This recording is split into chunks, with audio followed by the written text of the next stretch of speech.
सकाळ झाली पोराओ. वाघाची सकाळ डायरेक्ट 11:30 वाजता होत आहे. घेतला मग वाघाने बिर्याणी खायला न निघला डायरेक्ट बाहेर. काकाशे दुखावणं व तिथल्या घेतला जलजिराची पुडी. नाही जलजिराची पुडी मारली डायरेक्ट अख्खी तोंडान. डेंजर काम आहे आपला. यो बघ आपला वाघ पंत्या लावायला घेतल्या. पंत्या लावल्या तर पप्पा आला न बोलते यो जे कलर न मार अख्खे दरवाजाला. बरं दे मग आता का आणून दिले म्हणजे पप्पाचा हुकूम आहे तर करायलाच लागल बाई. ना आता पैसा कुठून येईल आपले का. करायला लागते बाई, मजबुरी असते प्रत्येकाने. यो वाकून कलर मारते न घेतला आपले वाघाला ना निघलो शॉपिंग करायला. यो बघ कसला खुश आहे. यो बघ आवरा गाई माल भरले आपण. काय आता पोराला तर लागलच. यो वाघ बघ कसा घाबरला.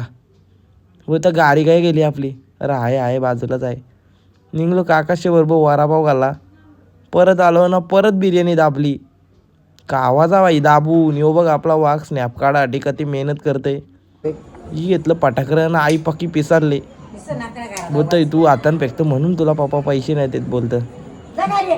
काय बोलावं आता, हातान फेकण्यानंच मजा आहे. मग आपले काकाच नाही आणून दिला चायनीज. बरं चायनीज बी दाबू आता ना. घेतली ब्लँकेट टाकली अंगावर याची.